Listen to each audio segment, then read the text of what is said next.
Assalamualaikum warahmatullahi wabarakatuh. Bismillah walhamdulillah wassalatu wassalamu ala rasulillah Muhammad ibn Abdullah wa ala alihi wa ashabihi wa man tabi'ahu wa wala, amma ba'du. Faqad qala Allah Ta'ala fi kitabihil karim, a'udzu billahi minasy syaithanir rajim, bismillahirrahmanirrahim, wa ma arsalnaka illa rahmatan lil alamin. Wa qala an-nabi sallallahu alaihi wa alihi wasallam, innama bu'istu li utammima makarimal akhlaq. Para alim ulama, para asatidz, para hujjah, para tokoh yang hadir pada kesempatan malam hari ini, untuk khusus tadi yang menyampaikan atas nama seluruh yang hadir dan panitia, yaitu Dr. Andes Rojadi Yusuf, kemudian pimpinan daripada Majelis Taklim Raudhatul Mubtadiin Ustaz Iskandar beserta seluruh para pengurus dan jamaah. Alhamdulillah, malam hari ini kita kumpul dalam rangka memperingati Maulid Nabi Muhammad SAW. Bapak Ibu sekalian, berbicara tentang Maulid, pertama kita kudu tahu tentang definisi daripada Maulid itu dulu dah. Ya, ini ehonya dikecilin aja dulu demi, gak usah pakai eho. Ya, yang bagian sosis ini tapi tadi itu, nah iya belakang, iya biar nggak gemah. Kalau bicara maulid, ada maulud. Maulid artinya hari kelahiran. Maulud artinya yang dilahirkan. Kullu mauludin yuladu 'alal fitrah. Maulid adalah hari kelahiran, maulud yang dilahirkan. Makanya kalau ada orang yang menolak maulid atau maulud, itu bisa kafir dia. Kenapa? Karena dia menolak hari kelahiran tanggal 12 Rabiul Awal. Kalau dia menolak maulud, berarti dia menolak orang yang dilahirkan, yaitu baginda Nabi Muhammad. Kalau bicaranya tentang maulid dan maulud. Tapi kalau ada yang memperdebatkan tentang zikru maulidin Nabi, peringatan maulid, it's okay, nggak jadi masalah. Tapi kalau ada orang yang menentang maulid dan maulud, bisa kafir dia, karena dia menentang tentang kelahiran Nabi, tanggalnya, dan juga menentang tentang dilahirkan baginda Nabi. Nih, Bapak Ibu sekalian, ayo. Ini sekarang ini kan kalau kita lihat anak-anak kita ini kurang tentang sejarah bagaimanakah lahirnya baginda Nabi. Sebab kata Nabi, man ahabbani kana ma'i fil jannah, orang yang mencintaiku kata Nabi nanti akan bersamaku di surga. Bagaimana kita bisa cinta kepada Nabi kalau kita gak kenal sama Nabi? Nih Pak, anak-anak muda kalau dikenalin sama perempuan tapi nggak pernah lihat perempuannya, mau nggak? Ngapain kagak mau? Ada orangnya rambutnya cakep panjang, terurai, cakep udah. Kalau kita lihat dari belakang rambutnya cakep panjang. Kalau dia nggak ngelihat nggak kenal kan dia ogah. Ya kalau sekarang kan kalau soal rambut panjang, orang laki rambut panjang. Kita lihat dari belakang rambutnya panjang banget, pas nengok tuh kumis. Bahkan kita kan enak juga, sama juga kok. Ya, nggak selamanya orang laki itu rambutnya pendek, ada yang panjang, begitu juga perempuan. Nggak semuanya rambutnya panjang, ada yang pendek. Nah, kalau kita pengen menumbuh kembangkan rasa cinta kita kepada Rasulullah, ayo ceritakan tentang Rasul. Pertama, Rasulullah ketika berada di dalam kandungan bapaknya Abdullah meninggalkan beliau. Ketika lahir tidak lama kemudian ibunya meninggal juga. Dirawat oleh kakeknya Abdul Muthalib. Ya, dirawat oleh kakeknya. Pernah ada yang ceramah tuh katanya Nabi dirawat sama kakeknya kurang keurus. Pernah dengar kan? Saya nggak nyebutin namanya Gus Muafik, enggak. Cuman dibilang begitu. Sekarang kita nih Pak, ya Bapak, kita punya anak kita udah nikah, kan dia punya anak cucu. Biasanya kakek lebih sayang sama cucunya. Nih malam minggu nih sekarang cucunya ngambek minta beliin sepeda. Sekarang juga kayak beli sepeda berangkat ke Manggarai. Walaupun udah tutup digedor-gedor tuh, bang buka. Ngapain? Mau beli sepeda tuh. Kenapa? Besok cucunya mau koes. Malam dia berangkat. Kakek kalau sama cucu, nenek kalau sama cucu sayangnya lain. Bener pak, coba dah. Anak kita datang sama bininya bawa cucunya, bukan anaknya kita sambut, cucunya. Udah mau pulang semua, yang penting cucu. Lah kita kan kalau sama cucu lain pak. APH-nya buat cucu, belum tentu buat anak. Kalau kita lihat sejarah kita aja sama cucu luar biasa sayangnya, apalagi Abdul Muthalib. Bahkan dalam satu cerita dikatakan baginda Nabi senantiasa dipangku. Masya Allah, ya kakek sama cucu pasti sayang. Jadi kadang-kadang kita nggak pernah cerita tuh bagaimana Rasulullah ketika berada di tangan kakeknya. Ketika kakeknya meninggal dunia, baru Rasulullah bersama dengan pamannya Abi Thalib. Nah ketika bersama dengan pamannya, Rasulullah nggak diam begitu aja, ikut membantu pamannya, terkadang mengembala kambing, terkadang juga ikut berdagang. Bahkan ketika berdagang bersama dengan pamannya, pulang ketemu dengan seorang pendeta namanya Buhairah. Ketika ketemu pendeta, kata pendeta, ini anak ini beda. Kenapa? Setiap dia berangkat kemanapun selalu dinaungi oleh awan. Maka dia katakan, ini adalah ciri daripada Nabi yang terakhir. Bayangin tuh, ya, seorang pendeta pada saat itu udah ngomong bahwa baginda Nabi ini adalah seorang Nabi yang terakhir.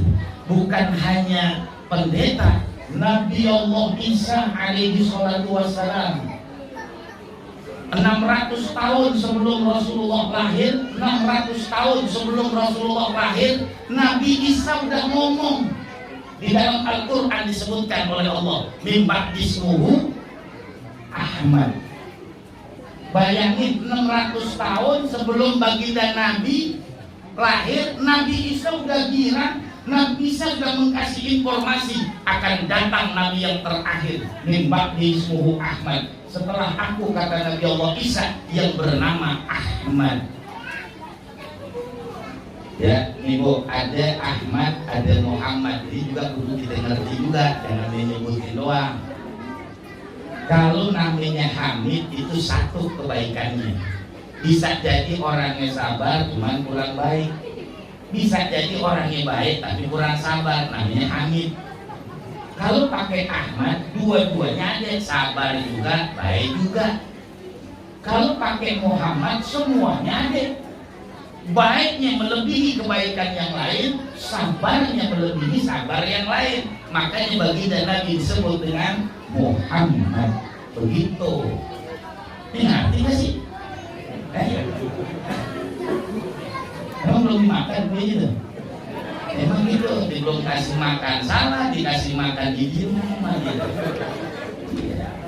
Pak, ini kudu diceritain dulu. Cerita tentang, kalau kita tidak tahu kan cerita kita memanah baginda Nabi luar biasa. Bayangkan tuh, dari sisi namanya sudah luar biasa. Kemudian baginda Nabi ketika dirawat oleh pamannya, ikut juga berdagang, nggak diam. Kemudian Rasulullah juga pada saat di usia 25 tahun menikah dengan Khadijah. Khadijah usianya pada saat itu dikatakan 40 tahun. Ayo dah, kira-kira ini 25 sama 40 tuaan mana? 25 sama 40 tuaan mana ya? Ibu dan ibu kan punya anak nih. Anak ibu usianya 25 tahun. Ganteng, udah kerja. Kira-kira ibu mau cariin jodoh yang 40, yang 50, yang 60, yang 70, yang 15. Bu, ibu punya anak nih laki ganteng, udah kerja. Udah kerja bu ganteng, ibu pengen cariin jodoh. Kira-kira yang umur 40, 50, 60, 70 apa 15? Nggak mengikuti Rasulullah.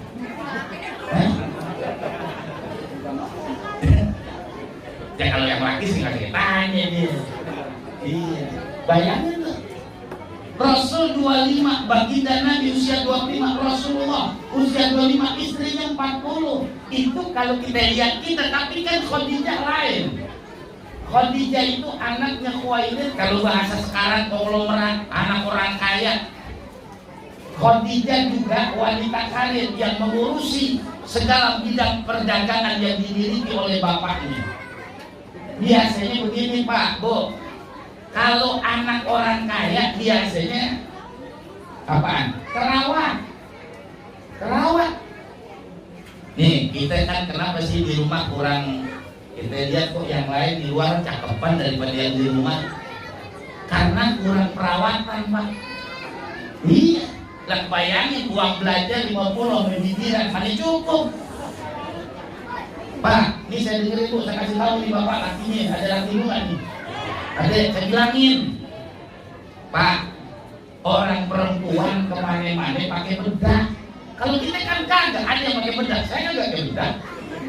Lah orang perempuan ke warung doang, ke warung beli bawang 2 biji, kayak bedak. Kayak bedak nih, jauhan dikit kayak bibiran. Kita ini nggak ada yang pakai bedak, boro-boro gak pakai bibiran. Pakai bedak kalau jadi pagar bagus doang. Itu juga kagak nemplok di pipinya. Pak, orang perempuan lain. Kita ini karena kurang rawatan aja. Ini kalau dirawat cakep. Lah motor tahun lama kalau kita modifikasi cakep Pak, cakep. Iya. Lah sekarang baru kita nikahin anak 2 udah kempot sini, kempot sono. Iya, pakai baju ini kerorodan, pakai baju ini nggak pantas. Badannya bukan makin langsing, makin lebar. Kenapa? Kurang rawat. Kalau dirawat cakep. Bener Pak, coba deh. Kenapa kita lihat di TV anti cakep? Perawatannya cukup sebulan sekali suntik vitamin. Ini bukan suntik vitamin. Kalau disuntik vitamin itu kulit kita ini yang agak gelap begini jadi putih. Iya. Nggak mahal Pak suntik vitamin, paling 1 juta sekali suntik. Ya kalau di dunia kan makanya kalau kita urusin mau beres urusan. Khadijah anak orang kaya, kalau anak orang kaya pasti terawat. Bini kita juga bisa terawat Pak, Masya Allah. Kalau kita rawat sebulan sekali mandiin susu. Mandiin susu Pak, jangan dituangin susu. Ini mau minum apa namanya, mau mandiin susu nungguin lebaran. Karena lebaran di dulu itu orang nggak gilir. Gue beli 5 liter, taruh aja di bak, gue siramin aja bini. Kagak.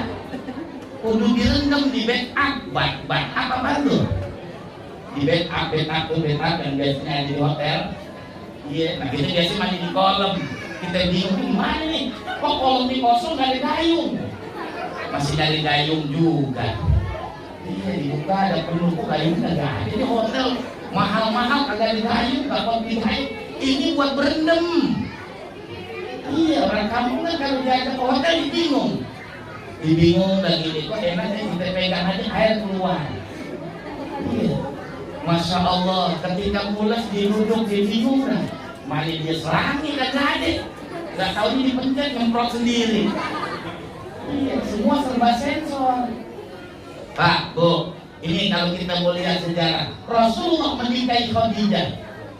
Dan ketika Rasulullah menikahi Khadijah, Khadijah serahkan semua hartanya untuk Allah dan Rasulnya.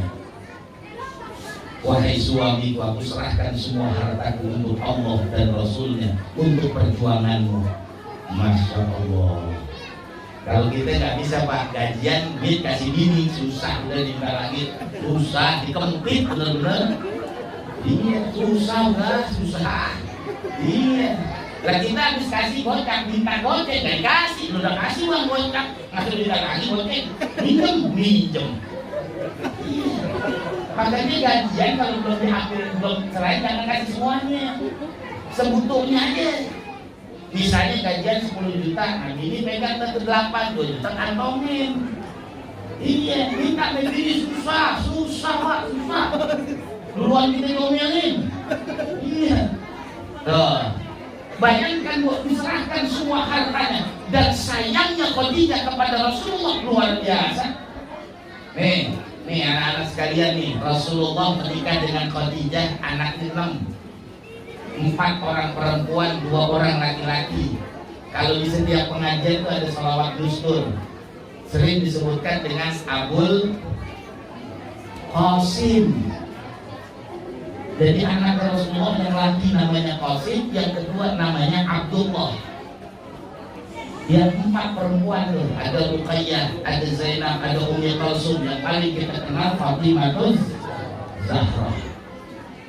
Makanya dibikin lagunya gimana tuh Fatimah?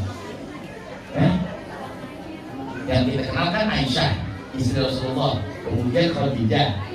Coba di 4. Makanya ketika Rasulullah tidak memiliki anak laki-laki, bukan gak punya, cuman Rasulullah anaknya yang laki itu belum sempat 1 bulan, semuanya kembali menghadap kepada Allah. Dari Maria Kitiah 1 namanya Ibrahim, 7 semua anak Rasulullah. Ini harus kita hafal. Masa kita sebagai umat Nabi gak tahu siapa anak-anaknya? Yang laki ada Abdul Qasim, ada Abdullah, ada Ibrahim. Yang perempuan tadi sudah saya sebutin. Ini harus kita kenal. Ini sejarah. Makanya Rasulullah ketika semua anak lakinya nggak ada, diledeki nama orang-orang kafir Quraisy, disebut dengan sebutan Abtar. Ada surahnya tuh, Inna A'tayna Al-Kautsar. Kenapa? Karena di saat itu Rasulullah merasa sedih. Ya Allah, saya nggak punya anak laki-laki, bagaimana perjuangan? Apa kata Allah? Wahai baginda Nabi, seandainya engkau memiliki anak laki-laki, belum tentu kau akan menjadi Nabi. Sekalipun kau menjadi Nabi, belum tentu menjadi Nabi yang terakhir. Allah menenangkan Rasulullah. Tuh, itu kudu tahu sejarahnya. Rasul menikah dengan Khadijah. Berapa tahun? Cukup lama, 25 tahun Rasulullah menikah dengan Khadijah. Karena Khadijah wafat di usia berapa Bu? 65 tahun. Saat itu usia Rasulullah berapa itu? 50 tahun. Masya Allah, menikah Rasulullah. Ketika Rasulullah ditinggal Khadijah Rasulullah ditinggal Khadijah, sedihnya luar biasa. Kenapa? Karena Khadijah itu selama menikah dengan Rasulullah nggak ngomel, nggak marah. Lah kita baru akad, lakinya diomelin, emang dasar laki tolol gitu. Kenceng banget ngomongnya. Iya. Nah, kadang-kadang kan begitu Pak. Baru akan nikah 6 bulan pakai ribut. Kalau zaman dulu nih orang Betawi pakai buron. Iya, buron dari jauh kali, enggak sebelah rumahnya, rumah incinya, gampang banget. Kalau sekarang anak perempuan lari jauh, Pak, Bu, Rasulullah nggak ada tuh sedikit pun ketika di dalam berumah tangga dengan Khadijah tidak ada percekcokan luar biasa. Rasulullah berdakwah pagi, siang, sore dan malam. Walaupun dicaci, dimaki, dihina, bahkan diancam, bininya nggak pernah bilang apa-apa. Cuma mengatakan harus kuat, ini perjuangan, apapun yang kau dapatkan, ini perjuangan di kalimatillah. Semakin semangat Rasulullah. Kadang-kadang orang perempuan kagak di rumah, Bang, lu kerjaan apa sih? Ya begini-begini, ganti ya kerjaan yang begini, ngojek lagi. Nah kan kalau orang Betawi ini ngojek, ya emang pangkalannya 20-an. Orang Betawi kalau ngojek kan pangkalannya 20-an. Belum ada tarikan udah nyanyi 12. Kalau bisa goreng 5, belum ada tarikan udah nyanyi. Iya, nah kalau orang Betawi habis nyanyi senderan, dipules dan gitu. Nah kalau dipules penumpang mau kan pulang penumpang takut. Nih kalau di mana lagi rebahan, tidur kagak rebahan. Nah itu matinya merem, cuma merem doang matinya. Gitu, nah ngeliatin 2 mengisang 5. Iya. Lah baru narik 2 udah pulang. Iya, dapat 30.000 pulang. Iya, nggak kayak orang Jawa. Ada orang Jawa ini. Wonten yang Jawi boten gitu loh. Wonten dia kata Kata, nggak kayak orang Jawa. Malam kita ngobrol, dia dari pasar atau di Kramat Jati. Lagi mana dia nggak punya kontrakan, dulu di kontrak kami kita, sekarang kontrakannya dibeli. Kita yang kontrak sama dia. Iya, mencari duitnya bener-bener. Pak, Bu, nih, ya Rasulullah pulang, Khadijah senantiasa berdiri depan pintu nyambut. Walaupun sudah lelah merawat anaknya yang 4, walaupun sudah capek luar biasa, laki datang berdiri depan pintu. Kita juga begitu, Pak. Ya, kita baru pulang nih, bini kita udah diri depan pintu, cuma tanggal muda doang. Ya pas gajian baru dah, gua nanya lu Pak, mana amplop gaji? Gitu. Udah dikasih amplop, masuk duluan. Lagi nih kayak gini, enggak sepatunya gak diambilin, tapi gak diambil udah, lu taruh di luar. Begitu. Kenapa yang penting amplop gaji udah kantongin beres. Bu, kalau ibu pengen seperti Khadijah Ummul Mukminin, modelnya kayak begitu. Ya. Tapi kita juga Pak, yang penting benar-benar ngajarin ini begitu, jangan ini suruh benar kita kurang benar. Rasulullah dengan Khadijah, bahkan pernah satu ketika Rasulullah di rumah nggak ada apa-apa. Khadijah dari pagi, ya dari pagi sampai malam nggak ada yang dimakan. Rasulullah keluar berdakwah, pulang nggak ada yang dibawa. Ayo bu. Ibu di rumah kagak ada, beras habis, gas habis, bawang habis, semua tiris sudah habis. Tahu tiris tuh? Iya, kalau tiris itu kan kita tungginya kagak ada apa-apa, udah tiris banget udah. Habis semua. Laki berangkat dari pagi, pulang sore nggak bawa duit, ibu senyum sampai. Ayo deh bu. Pagi kagak ada yang dimakan sampai sore, lakinya berangkat pulang nggak ada yang dibawa, ngomel nggak? Oh elah, udah tekak pinggang. Khadijah tidak, dihadapi dengan senyuman, masya Allah. Pernah juga bu satu ketika Rasulullah tidur di pangkuan Khadijah. Ibu lakinya pernah tidur nggak di pangkuan ibu? Kapan? Oh waktu nikah 3 bulan. Di sini enggak ada. Di sini boro-boro Pak, kita tidur di pangkuannya, senderan aja domelin. Lu buang senderan. Berat tahu enggak? Sono senderan di tiang, lakinya nurut lagi. Tuh Masya Allah. Ketika Rasulullah tidur di pangkuan Khadijah, tidur pulas banget. Ayo ibu lakinya tidur di pangkuan, kemudian pulas pakai ngorok ibu. Kemudian ketika Rasulullah tertidur di pangkuan Khadijah menangis menatap wajah Rasulullah, tetesan air matanya jatuh di pipi Rasulullah. Rasul terbangun kemudian bertanya, wahai Khadijah, kenapa engkau menangis? Apakah engkau sedih bersuamikan aku? Bu, ini wajah di sini, bu. Lakimu tidur di pangkuan. Ya, nah kemudian ibu liatin dah bukitnya. Kemudian ibu nangis, jatuh nih air matanya. Lakinya bangun, lakimu nanya, ngapis semua pakai nangis? Mama nyesel nikah sama abang. Kira-kira apa jawab ibu? Kok jawabnya apa? Paling dibilang dari dulu bang, ini udah kadong aja anak 5. Iya, kadong anak 5, ngapain aja bang? Lanjutin lah, biarin. Itu selain bermanja-manja lihat, makanya ada lagunya kan. Ya, bayangkan tuh, apa kata Khadijah? Bukan itu wahai suamiku baginda Nabi. Yang aku takutkan adalah ketika aku sudah kembali menghadap kepada Allah, sedangkan perjuanganmu masih panjang, harus melewati lautan, harus menyeberangi sungai, dan saat itu tidak ada kendaraan dan tidak ada jembatan. Apa kata Khadijah? Kau gali kuburku, kau ambil tulang-belulangku, kau jadikan kendaraan untuk menyeberangi. Wah, ini kita nggak bisa Pak, nggak bisa. Dia baru keliangan aja, awas Pak, aku baru keliangan doang nih, belum masuk ICU. Ya, awas nih, awas aja lah. Wah, ini Khadijah luar biasa. Makanya ketika Rasulullah ditinggal Khadijah, sedihnya luar biasa. Menduda dulu Pak 3 tahun.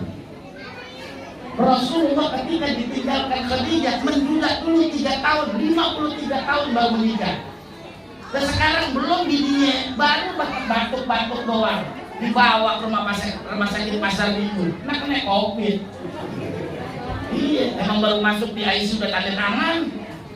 Ini Pak COVID Pak, iya udah masukin lah COVID, nggak apa-apa. Di ruang perawatan kasih ICU aja. Gitu. Kalau udah masuk ventilator, ventilator tuh harganya mahal. Paling murah 5 sampai 15 juta. Ruang ICU kalau yang kena COVID itu dimasukin ventilator. Untuk apa? Membantu pernapasan. Nah, menurut dokter, orang kalau sudah dimasukkan ventilator, hidupnya cuma 10%, 90% mati. Iya, makanya kalau udah kena corona, kemudian masuk ke ICU, masukin ventilator, udah baca surah Ar-Rahman. Karena memang semacam itu. Ya nih, Rasulullah. Tetapi Rasulullah ketika berdakwah di kota Mekah selama 13 tahun, bukan tidak ada yang disiksa. Lihat sejarah. Di situ ada Amr bin Yasir. Yasir itu bapaknya, Amr itu anak muda. Ketika dia masuk Islam dipukulin dan tidak nyerah. Besok berangkat lagi, dipukulin lagi, berdakwah di tengah-tengah orang kafir. Orang kafir Quraisy berdakwah lagi, dipukulin lagi, nggak nyerah. Lagi kita ngaji baru bulan aja belum hujan, kagak ngaji. Lu kagak ngaji, mendung mau liatin mendung banget tuh gimana? Kagak kasar. Nah ngaji ini kali batin, mendungnya kagak kasar kagak ngaji. Amr bin Yasir berdakwah. Ketika berdakwah dipukulin, nyerah besoknya enggak. Bahkan bapak ibunya Amr dan Sumayyah. Amr bin Yasir dibunuh oleh orang kafir Quraisy, itulah syahid yang pertama kali. Yang perempuannya, istrinya namanya Sumayyah, dibunuh juga, dimasukkan dari alat kemaluannya tembus sampai di atas. Bagaikan kasus yang 6 orang laskar. Itu sejarah. Masya Allah. Saat itu di Mekah siapapun yang ikut baginda Nabi diancam, bakal dibunuh. Dan ketika saat Islam mulai berkembang di kota Mekah, mulai ada tawaran. Orang-orang kafir Quraisy nemuin pamannya baginda Nabi Abi Thalib. Wahai Abu Thalib, tolong bicara kepada keponakanmu baginda Nabi Muhammad, tolong bicara. Apa sih yang dimaui oleh baginda Nabi Muhammad? Kalau baginda Nabi pengen perempuan, kami kumpulkan semua perempuan yang ada di kota Mekah, kami berikan buat baginda Nabi. Kalau pengen harta, kami kumpulkan semua harta kami yang ada di kota Mekah, kami berikan kepada baginda Nabi Muhammad. Kalau pengen jadi pemimpin, kami akan kumpulkan semua para pemimpin, kita angkat baginda Nabi menjadi pemimpin seumur hidup. Ditawarin begitu. Nah kalau kita ditawarin mau, bang, gak usah dakwah dong bang, lu kawin aja sama anak saya mau cakep udah. Iya dah, iya aja kalau model kita. Udah deh bang, gini dah, gak usah repot-repot pakai dakwah dan gua kasih duit, terus udah lu di rumah punya kontrakan kosan tidur enak dah, pasti mau. Lah pemilu aja kemarin dikasih gocap pada milih, itu baru gocap tuh milih, makanya kondisi kayak begini tadi. Udah 2 periode pengen 3 periode. Ini kan aneh udah. Kondisi begini jadinya dan. Iya, dulu bilang bulan November ekonomi akan meroket. Roketnya doang yang naik, ekonomi di bawah. Lah utang kita bukan dikit, banyak. Banyak banget dah. Gak hitung, saya juga gak tahu, banyak banget. Masya Allah. Nah kalau misalnya banyak orang yang ditawarin sekarang kan mulai kelihatan Pak, pada ditawarin semua. Udahlah jangan pikirin yang meninggal itu. Udah sekarang makanya orang pada pikir kita dukung penegakan ormas-ormas yang radikal segala macam. Ada dikasih duit juga itu. Padahal kalau kita lihat sejarah baginda Nabi ditawarkan harta Nabi gak mau. Bahkan apa kata baginda Nabi ke pamannya Abi Thalib?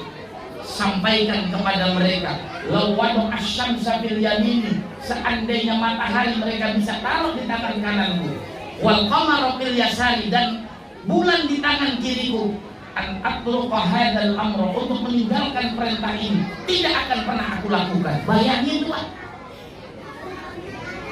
sampai segitunya baginda Nabi. Jangankan itu, bulan, bintang, semuanya taruh di hadapan saya, tidak akan pernah bergoyah dari dakwah ini. Kita gak bisa umatnya. Dia baru dikumpulin dapat sarung giring, dia baru dikumpulin dapat medikit hilang. Udah, lah buktinya tuh lihat aja, bansos lagi korupsi. Iya, lah kita lagi susah. Kayak no enak pada dapat 17, enak katanya ceritanya. Masya Allah. Lah kan orang kemarin kita dari bulan Maret disuruh nggak kemana-mana. Jumatan aja pada takut. Saya heran, di masjid kumpul disuruh sholat dohor. Pak, mohon maaf ya Pak, kita nggak Jumatan sholat dohor. Apa bedanya dohornya Jumat? Nah kalau hari Jumat tadi di masjid sholat Jumat. Siapa yang ngajarin? Nah yang nyuruh kagak ngerti agama, kita yang ngerti ngikut lagi. Lihat sejarahnya baginda Nabi, ditawarin bulan, ditawarin apa, Nabi nggak mau. Ini hari Jumat harus sholat Jumat, kan begitu. Alasannya ini fatwa MUI. Udah baca belum fatwanya? Kan kadang-kadang kita ada fatwa nggak pernah baca. Di fatwa MUI itu dijelasin kalau zonanya hijau tetap melaksanakan, kalau zonanya kuning tetap melaksanakan, yang sakit jangan datang. Kalau zonanya merah ya jangan dilaksanain. Nah kita kan nggak jelas kuning, hijau, merah, yang kita tahu lampu merah doang. Lah kan kita kalau lihat lampu merah orang ditanyain, bang lagi ngapain? Nungguin lampu, lagi nungguin lampu hijau. Pas hijau di jalan, bang lampu hijau kan nungguin boleh tinggal. Model ini kan lampu hijau, nah ngapain? Nungguin lampu hijau. Iya, habis hijau ditinggal, bang lampu hijau tuh bang. Iya, lu tinggal. Tadi lo mau nungguin, kira-kira lo tinggal. Kan aneh orang gini. Iya. Lampu merah ditungguin, yang ditungguin lampu hijau, pas lampu hijau ditinggal. Tapi lampu hijau ya, kalau gue tahu tadi cuma hijau tuh. Dia lihat merah terus kan, lo tinggal. Kita ngapain? Nungguin lampu hijau kan gitu. Pak, ini yang harus. Makanya ada orang yang nggak sholat Jumat. Coba kita buka fikihnya di Fiqhul Islam wa Adillatuh. Mazhab Imam Abu Hanifah boleh dengan 4 orang. Mazhab Imam Malik boleh dengan 12 orang. Mazhab Imam Syafi'i dan Hambali 40 orang. Kalau mazhab Imam Abu Hanifah di rumah pun boleh. Pada hari Jumat hukumnya wajib sholat Jumat. Pada hari Jumat hukumnya wajib sholat Jumat. Baca fikih. Saya tegas-tegas bicara begini. Saya buka. Ini kan udah mulai lagi nih. Kemarin dikirim surat ke salah satu masjid di Kunjung. Dihimbau untuk tidak melaksanakan sholat Jumat karena RW-nya kena zona merah. Saya bilang Jumatan aja. Nah yang sakit nggak pernah ke masjid, apa urusan ke masjid? Nah yang sakit nggak pernah ke masjid, kita yang di masjid yang disuruh berhenti. Kan aneh. Dia bukan nggak boleh, yang penting yang sakit nggak usah datang. Dia kadang-kadang yang sakit dia mati di masjid. Iya. Kalau disuruh pakai masker ya masker, makanya disebut dengan masker. Kenapa disebut dengan masker? Karena yang bikin orang Jawa. Si masker yang bikin kan orang Jawa. Coba kalau yang bikin orang Sunda. Namanya apa? Kanker siapa mau pakai? Kalau yang bikin orang Betawi jadi apaan? Jadi bangker, nyelam semua di bawah. Makanya orang Jawa yang bikin lah jadinya masker, kan cakep masker. Iya. Ah, loh, ini coba. Ini ujian kita ini saat ini sangat berat. Kenapa kita diuji sangat berat? Tadi Ustaz Rojak sudah kasih tahu. Karena dosa-dosa kita kepada Allah tingginya luar biasa. Kita kemarin jauh dari Allah. Ketika Allah kasih limpahan harta, ketika Allah kasih semuanya, ulama sudah teriak-teriak, nggak ada yang dengerin. Ketika Allah uji semacam ini, mereka baru kembali kepada ulama. Tanya kiai, Ustaz, guru bagaimana menghadapi wabah? Kemarin usul jangan milih juga. Kan kan susah nggak dengerin. Kalau orang Betawi bilang kagak denger kate lo, ini Pak, ini Rasulullah berdakwah, ancaman, cacian, makian, bahkan mau dibunuh, Rasulullah tidak gentar. Kita belum berani, saya belum tentu berani, Pak. Kita ini belum tentu berani menghadapi semacam itu.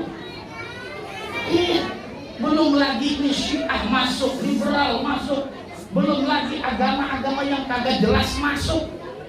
Orang yang cuma pakai peci putih kagak ngerti agama kemudian teriak-teriak tentang agama.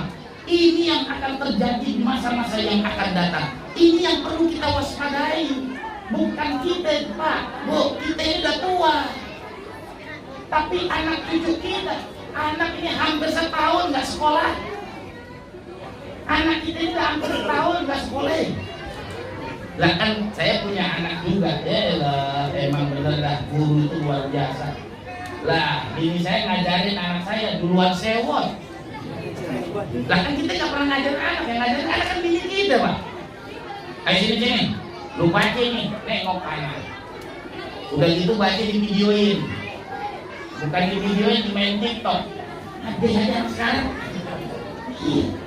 Dikasih HP atu-atu, bukannya buat belajar. Buat apaan? Dimain game rame-rame, mabar ini. Tahu mabar artinya apa? Mabar. Main bareng, iya, main bareng tuh, kumpul dah. Kita bilang alhamdulillah tuh anak-anak lagi pada rajin kumpul, Pak. Nggak tahunya pada main Mobile Legends. Sekarang ini kan orang nih, Pak, zaman dulu kita masih kecil. Kalau ada anak perempuan atau anak laki di pojok ngomong sendiri, kita udah pasti, atau nyengir sendiri, pasti kita khawatir. Ya Allah, anak gue kesambet nih. Sampai nyengir-nyengir di pojok ngeliat. Sekarang kagak. Duduk berempat bisa ketahui tanpa ngobrol. Duduk berempat diketahui. Ketahui empat-empat nggak ngobrol bisa ketahui. Sekarang tuh. Nah cuma pegang HP. Ngir sana, ngir sini, ngir sana. Kan begitu sekarang. Semua dan pegang HP. Tidak ada nggak pegang HP, pegang HP. Walaupun di dalam internalnya itu dikit, semua videoin habis. Kagak di sini. Pas pulang ada kagak, kamu cuma belagu aja. Ngapain biar orang lihat tuh punya HP gitu doang. Pak, tuh, ini perjuangan Rasulullah sangat luar biasa. Masya Allah. Dan Rasulullah juga di akhir hayatnya, ya, ketika kumpul dengan para sahabat, Rasul mengatakan, aku rindu dengan saudara-saudaraku. Para sahabat bertanya, wa man ikhwanuka ya Rasulullah, siapa sahabat dan teman-teman apa saudara-saudaramu ya Rasul? Kami bukankah saudaramu? Apa kata Rasulullah? Antumul ashabi. Tapi hari ini yang aku rindukan adalah saudara-saudaraku. Wa man ikhwanuka ya Rasulullah, siapa saudaramu? Apa kata baginda Nabi? Liman lam yarani wa amana bi, orang yang belum pernah berjumpa dengan aku tetapi dia yakin dengan aku. Kita, Bu, Pak, ini dirindukan oleh baginda Nabi. Makanya sering saya tanya di berbagai macam tempat, saya tanya, Bapak, Ibu, sudahkah sampai hari ini kita bermimpi berjumpa dengan Rasulullah? Sampai hari ini nih, kalau ada umur 30, 40, 50, 60 tadi, sudahkah selama 60 tahun kita hidup pernah sekali aja bermimpi dengan Rasulullah? Kalau belum pernah bermimpi dengan Rasulullah, tanya ada apa? Apakah Rasulullah yang tidak mau bertemu dengan kita, ataukah kitanya yang tidak mau bertemu dengan Rasulullah? Na'udzubillah. Tanya diri kita. Dan kita minta kepada Allah, ya Allah, saya ingin berjumpa dengan Rasulullah walaupun dalam mimpi. Orang yang sudah bertemu, berjumpa, bermimpi dengan Rasulullah nanti akan bersama dengan Rasulullah. Man ahabbani kana ma'i fil jannah. Kita ini kalau mimpi sama orang yang kita demenin kan gila. Ya Allah, bos semalam mimpi ketemu si Ano, kok gila gimana? Itu ketemu si Ano aja gila. Pak, tanya nih, kenapa kita tidak bisa sampai hari ini belum bertemu dengan Rasulullah? Tanya Pak. Pertama, kalau saya lihat kekurangan saya dan kita semua ini, kita termasuk orang yang jarang membaca sholawat kepada Nabi. Padahal setiap Jumat khatib mengingatkan innallaha wa malaikatahu yusholluna 'alan nabi. Allah dan para rasulnya dan Allah dan para malaikatnya semua berselawat kepada Nabi. Maka Allah perintahkan ya ayyuhalladzina amanu, hai orang-orang yang beriman, shallu alaihi, berselawatlah kamu kepada baginda Nabi.